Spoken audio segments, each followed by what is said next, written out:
introduce myself. So I am a lawyer working with privacy for the past 10 years or so. During my career, I had clients with issues in the very beginning of social media, where they used to ask for, advice, legal advice, when they had their accounts, taken, or they had pictures posted on social media without their consent. So back then is when I started paying attention to the privacy landscape. Now I want you to ask you a question. Who thinks privacy is around for the past 10 years or 15 years? Raise your hands. Okay, nobody. Who thinks privacy is around for the past 50 years?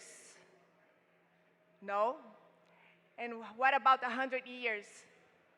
Yeah, you got it right. So a little bit of history.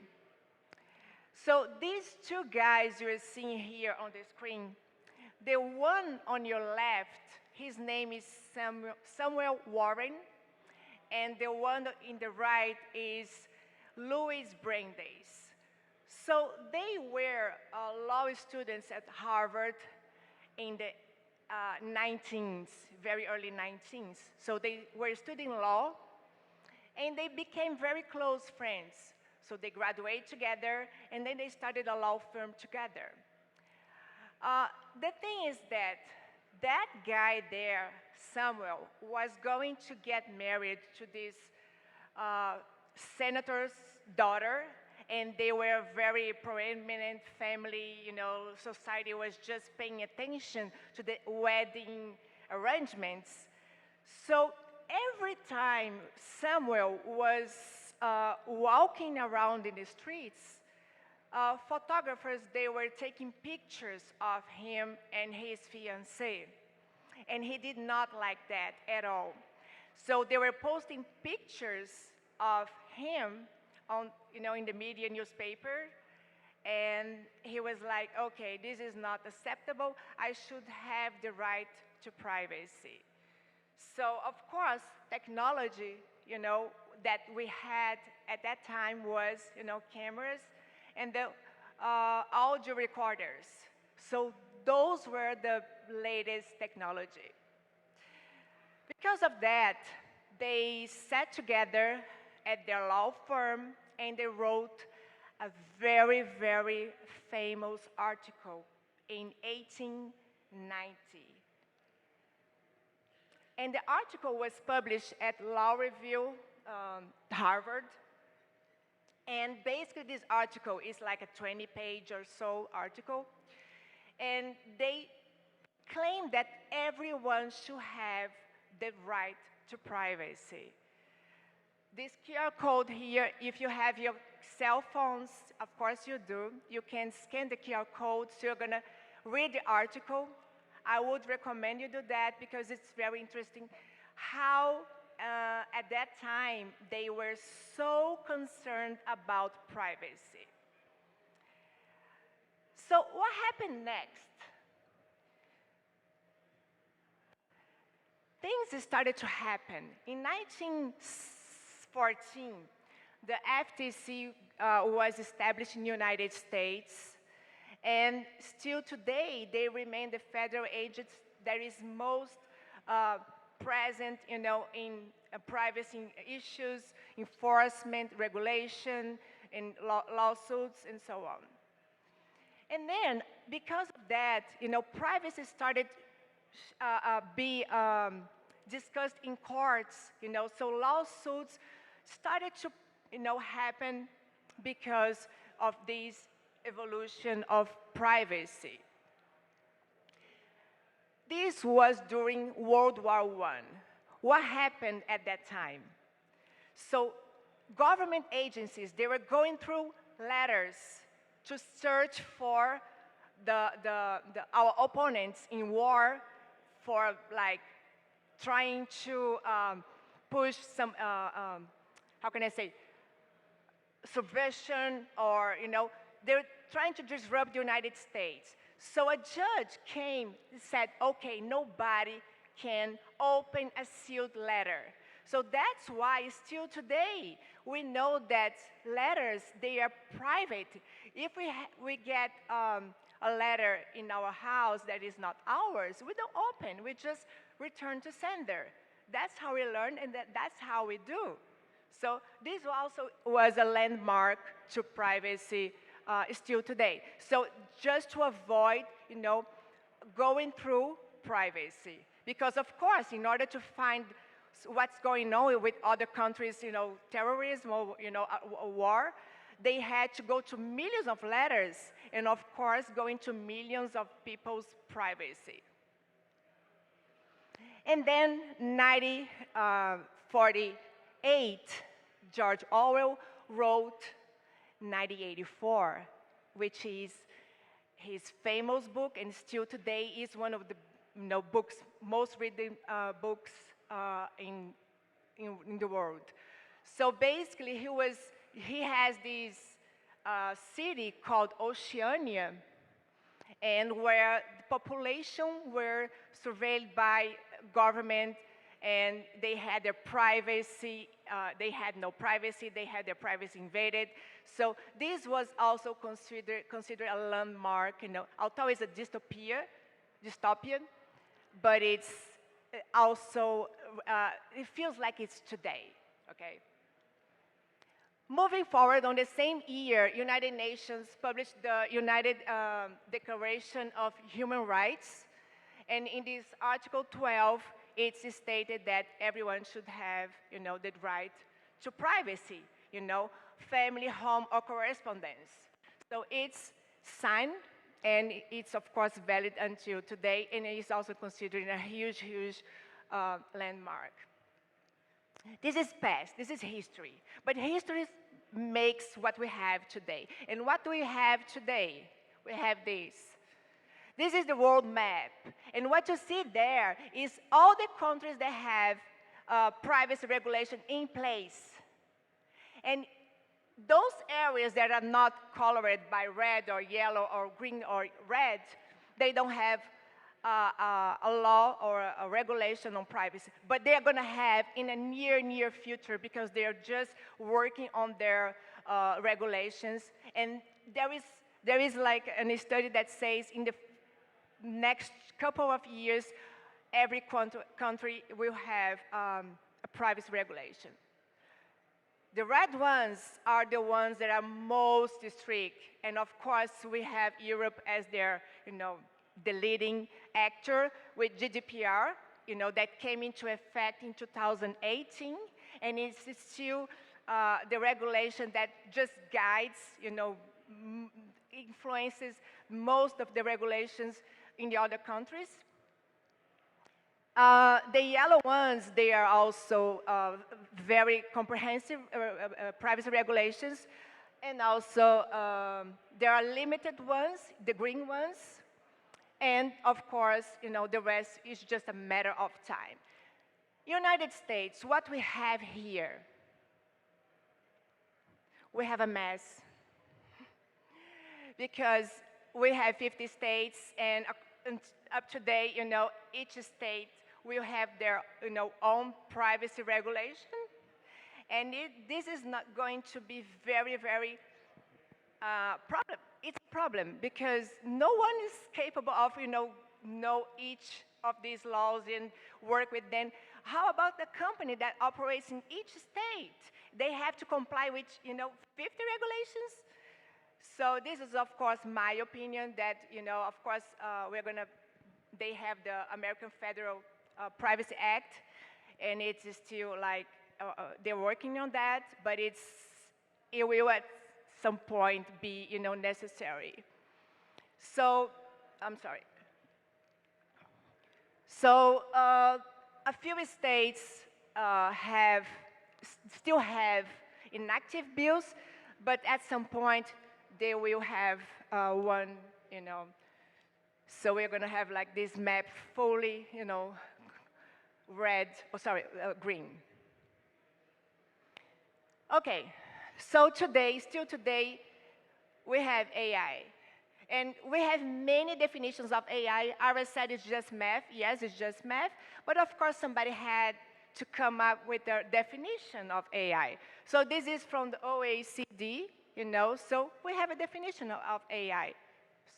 But what is important? AI is not new, we know that. And it's not something from 1997 when Kasparov lost the chess match to Deep Blue, the IBM's computer, because we know he won in the previous year. He won in 1996. But what happened was IBM improved their system and made a better computer, and then he lost. But it was like, okay, the world was just, you know, seeing like on TV the match, and when he lost, everybody was like, wow, a machine. Yes, a machine. But AI is back, you know, 1997, of course. Today, you know, we have many AI systems, but we have, oh, ChatGPT, everyone uses ChatGPT. The quantum computer by IBM, what's the name? Heron, I guess. Heron. And we don't know what's going to happen, you know, in the very near future with quantum, because we are still discussing the basic AI. We're discussing how we can just deal with privacy, AI regulations, and innovation. I'm going to talk about innovation a little bit later, but quantum, we know that the Department of Homeland, they have a department just for quantum computing. They're putting policies together, they're studying, but when we ask them questions, they don't have any answer. They just say, oh, in the future, in the future. So they're also still waiting to know what's going to happen, like us. So AI, like ChatGPT, like quantum computing, we have also a lot of things that we use AI for. And in my talk, I'm going just to focus on the AI used in biometrics and decision making. But also, we have all these things here. Pay attention to this picture here. On the left, you see a police officer collecting fingerprints of somebody on the streets. And I would like to ask you a question, and please be very honest. Does anyone see a police officer collecting fingerprints randomly on the streets? Like, hey, please, I want to see your fingerprints. Anyone? No, I never. This is an AI picture that I generated. However, why do we have CCTV cameras on the streets, like just identifying us, like in milliseconds, and matching records, and you know, and a lot of things? Why?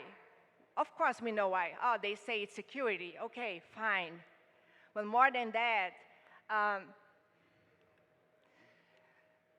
people used to say that China has millions of CCTV cameras. Yes, they have. But do you know that the United States has more than China?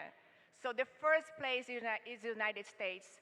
Second place is China, and third place is UK.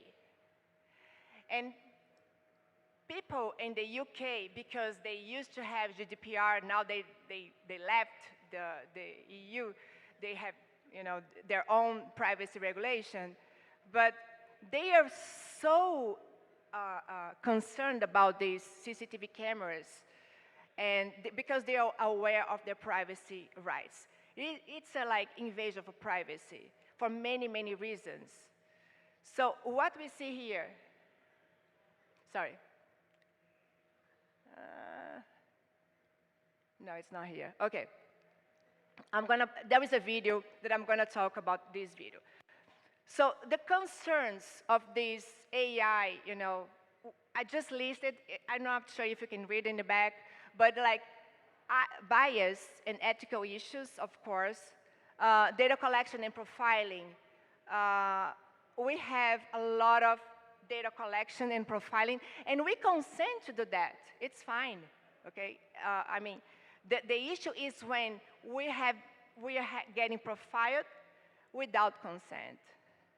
Job displacement, some people disagree with that, but I agree. There will be just job displacement because of AI, automated decisions. This is like, I think somebody just said about the hiring processes. You know, the hiring systems, the AI systems, the tools, the ATS, application tracking systems, what they do is, depending on the settings, they can reject, you know, resumes in a second. Oh, you studied in this school. I don't want nobody, you know. I don't want anybody from this school, so I'm going to just adjust the settings. So it's the lack of transparency. It's not because you cannot use an ATS system to hire, you know, your employee. Because I know some companies, they get like thousands of resumes every month. And if I have an AI tool to do that, it's fine. However, I need to be very transparent, you know, with the user, because many candidates, they have no clue that their resume will be filtered by an ATS tool.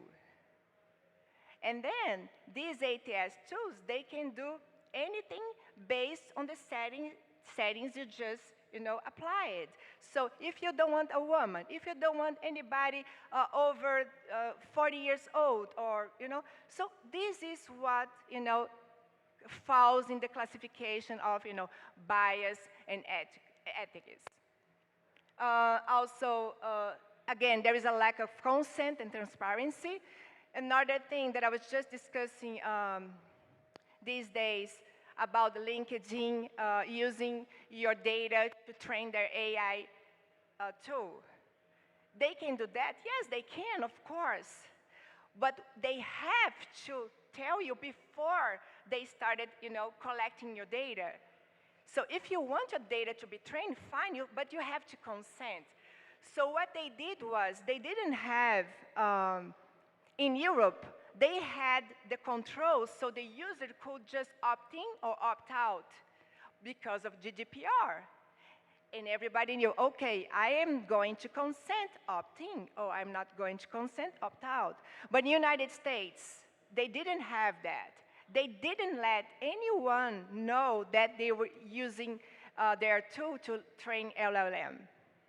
And after, you know, some people like me I wrote a post on LinkedIn, and I also put the link so everybody can go in the link, and if you don't want to, just opt out. But we don't have a federal privacy regulation here, you know, to say, hey, LinkedIn. And then the question is, why they just don't get, if it's a global company, it's so much easier and so more ethical to just apply the highest standards of, you know, compliance worldwide, instead of just, okay, here I'm going to do this and this. So this sounds a little bit of, you know, bad intention to me. Again, it's to me. And another case, a very popular case, was with Adobe.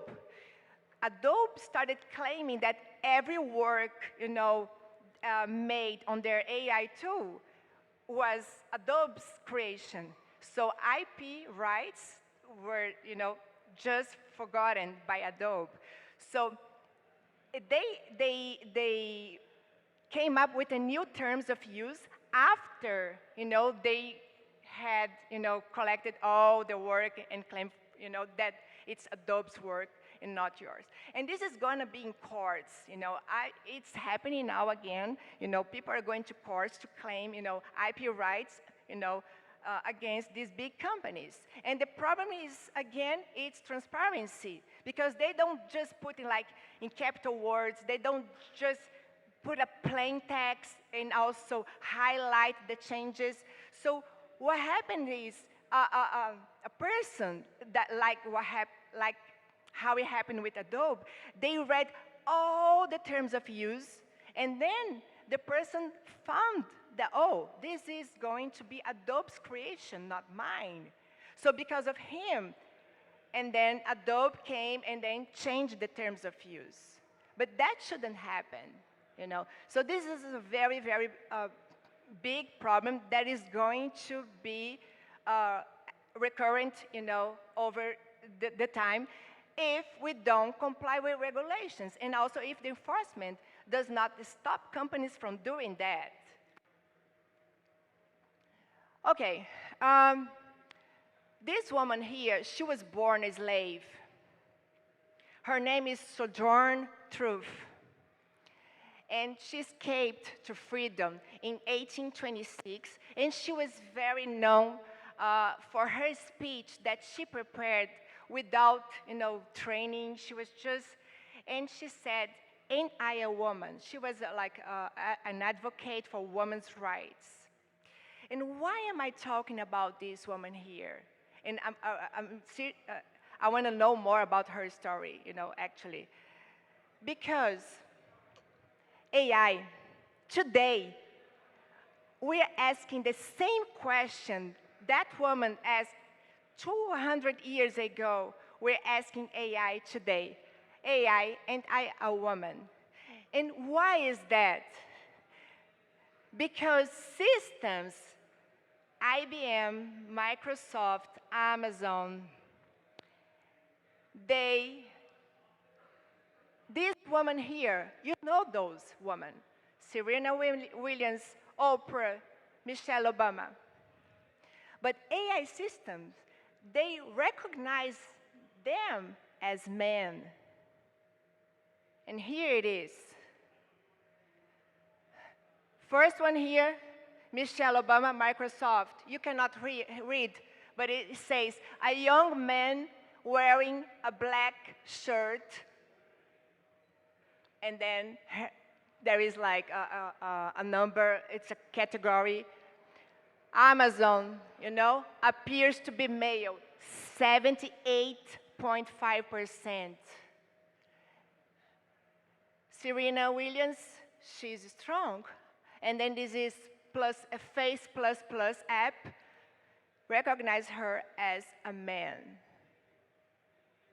So AI and I a woman.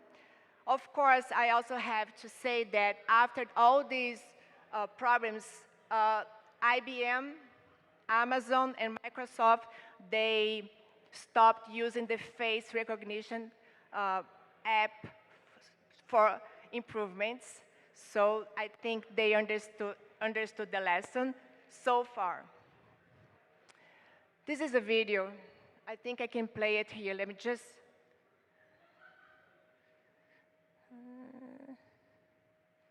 no.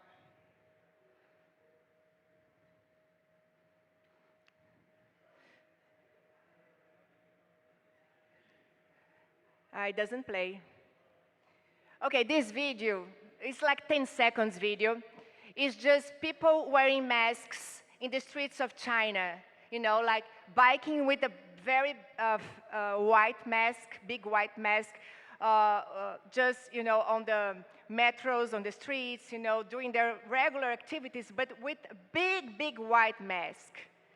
And then you think, why? Why are they using these masks? Anybody knows why they're wearing white masks?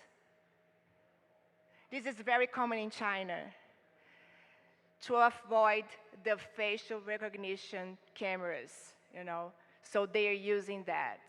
This is like crazy, to the point that people have to wear masks to just be able to live their lives. So that's happening in China, and probably in other countries that I'm not, you know, aware of, but, you know, it's very, very common in China. So a thing that I would like to address is, and also complementing the previous talks, people come and say, oh, but regulation will block innovation. And also in Europe, they usually say that they don't innovate a lot because of regulations. And my question is that true?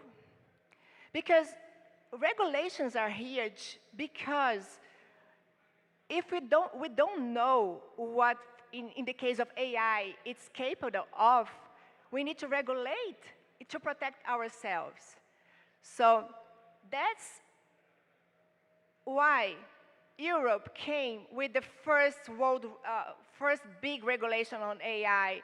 And the EU AI Act is a very, very comprehensive, robust regulation.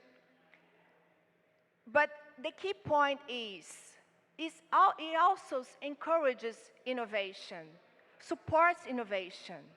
But companies are just thinking, oh my God, I'm going to have to hire an AI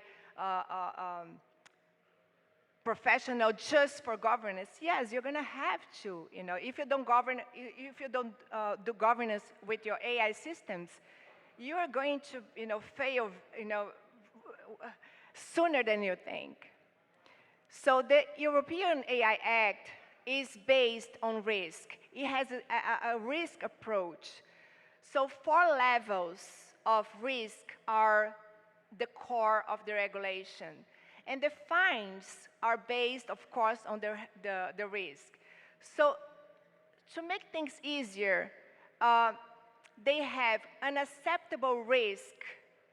And this regulation it's in effect since August 1st, like 2 months ago, but it has a time frame for the companies to comply with the act. So, and the first group of companies that needs to comply, it's within 6 months, which means February 1st, 2025. And the first group of companies are the companies that deploys or uses or imports or whatever AI systems for facial recognition and biometrics and social scoring. So these companies, the act is not saying that you cannot do facial recognitions. You can, but you have to have a legal basis strong enough to justify the use of facial recognition. I had a personal experience with facial recognition in some of my work in the near past. So basically, companies are just putting softwares to implement security, like instead of just using a badge to access, a floor or a room. Instead of using your badge, they want to implement facial recognition because they say it's easier. And also, they cannot hand the badge to somebody else. However, this is not the reason to use facial recognition.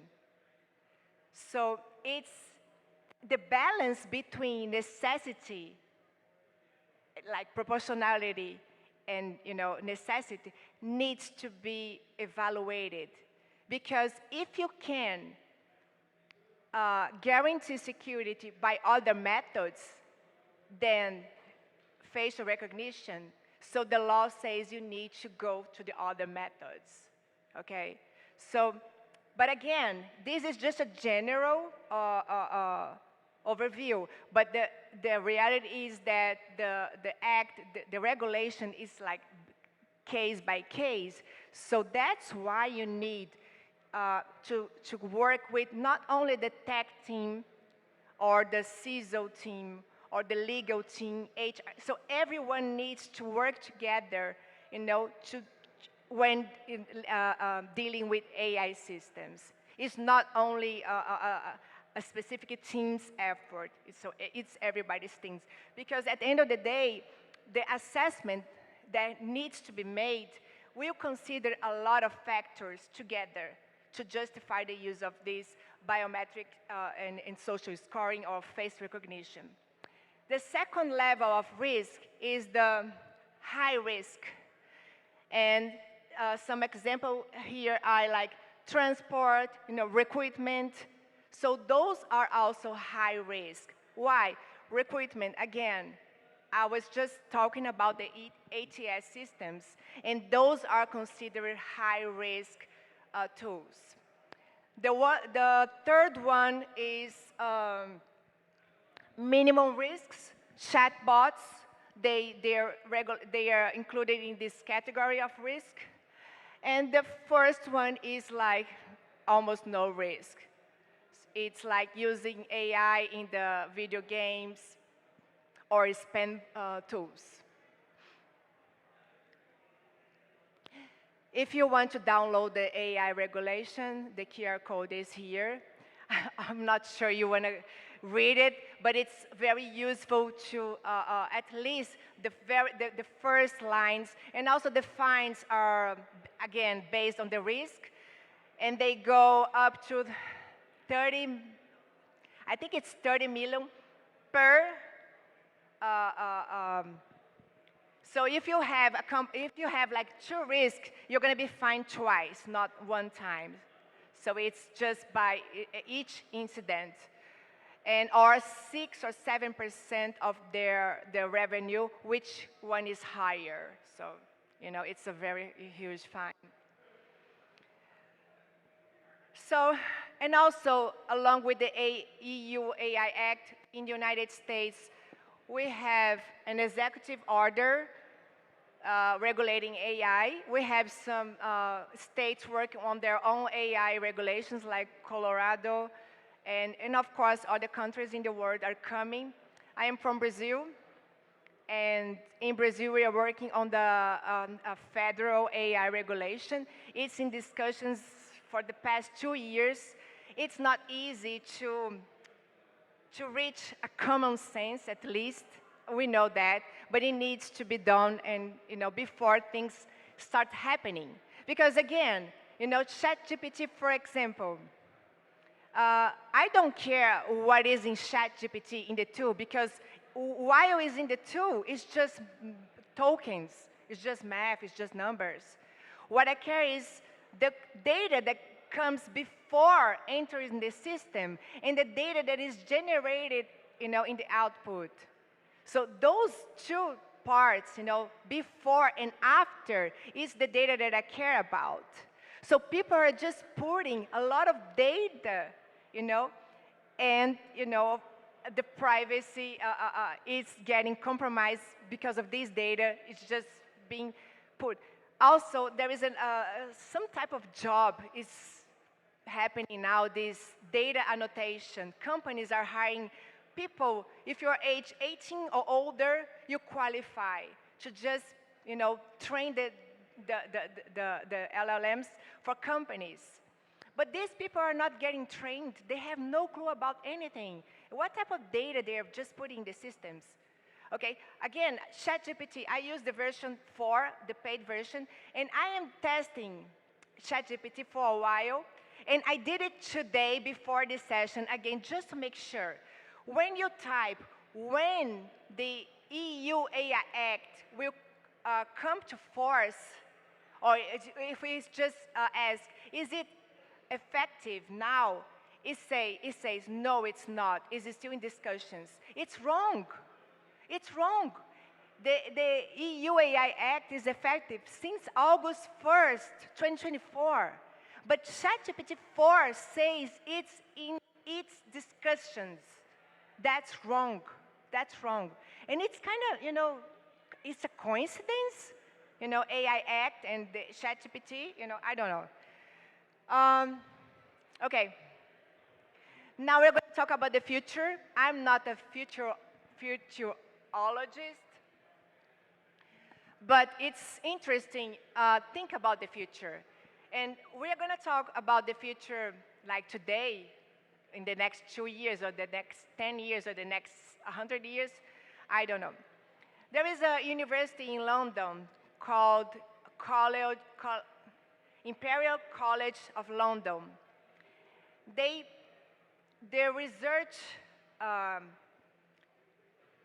researchers, they just put a table of disruptive AI in, I'm going to show you, it's better than explaining. The thing is that you cannot read from the back. So this is a table of disruptive technologies. This is so interesting because it's just similar to the, the periodic table of elements, but it is technologies. So the intention here is just to see what are the technologies that are happening now and what are the chances of happening in the future. But what is surprising is each technology listed here has a company working on that. So this is not BS, this is real, okay? So in the corner there, in green, I'm not sure if you can see the colors, but there is green, yellow, red, and gray. So the green ones are the technologies that are happening now, today. The yellow ones are expected to happen in the near 5 to 10 years. The red ones are, I think it's 50 years. And the gray ones, there is no time, there is no expectation to happen, so it's like uncertain. However, if you read what are the technologies, you're going to be like, what? So of course, in the green area, it's happening now. We have Bitcoins. We have, of course, I'm going to just jump here. Crypto coins and like Bitcoins or whatever coin. So it's a technology, and it's happening now. In the yellow area here, I'm going to just say one of them. It's the organ printing. So there are companies that are working in printing 3D printing organs. This is, I don't know what to say.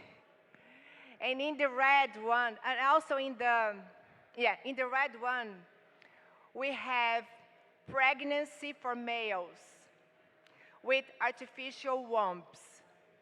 So there are companies working in these technologies.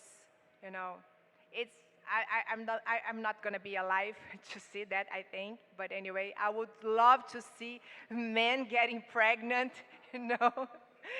This will be like my biggest payback or whatever, revenge. And in the gray scale, very up there, like the technologies that are not likely to happen, but it's still, there are companies working. We have Mars populations. We populate Mars. And guess who is working on that?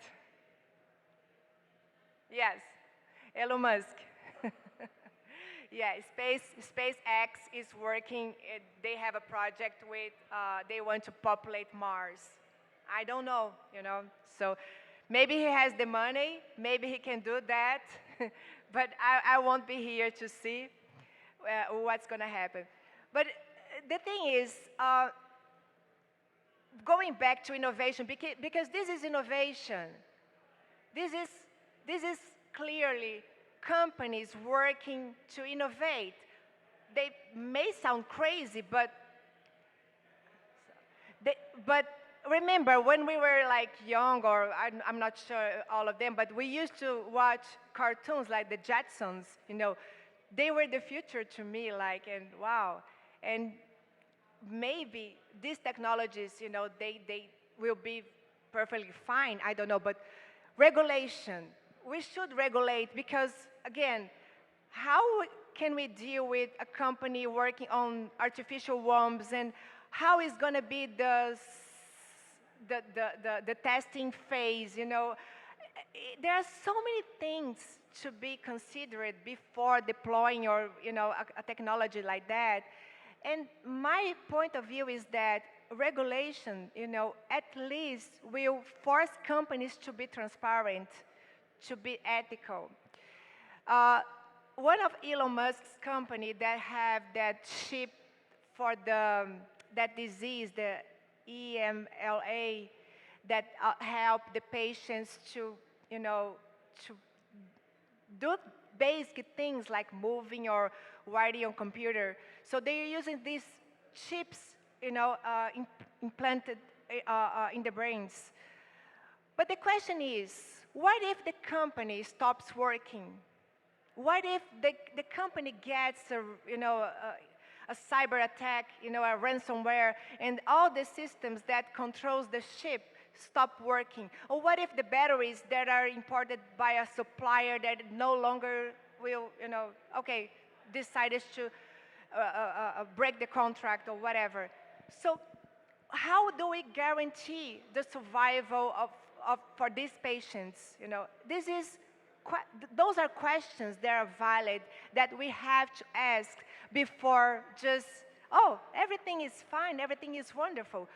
And these companies, they need to be very transparent. They have to have I have no idea how the systems are to keep their, in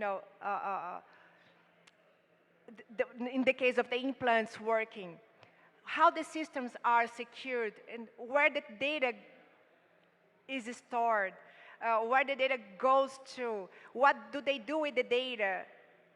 So more privacy, and the privacy is not a blocker, but it's the ability of ourselves, it's us. We have to have the control. If you want to share, you just go ahead and share, but it's you and your decision. It cannot be other companies' decisions, or nobody can have the decision about your data. Lastly, I think education is the key. Education has been always the key, no matter what type of education, but these books are my favorite books. So the first one is Unmasking AI. It's amazing. The Age of Surveillance Capitalism is another book that I would recommend, highly recommend for you to read. Privacy is Power, amazing book. And this one is on the technical side. It's Privacy by Design. So, we can do technology. We can deploy systems, but also we can have privacy. If you just follow the steps, the concepts of privacy. Why collect more data than necessary? Why do I need to know my birthday to attend a conference? Or why do I need to provide my email, my phone number, if I can just provide one of them? So this is a privacy by design, and also a privacy principle, data minimization. And those QR codes here, those are two OECD's papers on AI. They are from 2024. They are very good papers. They have many concepts. I'll also, recommend you to download and, just read it. It's amazing. And I think that's it. If you have any questions or comments, please, thank you.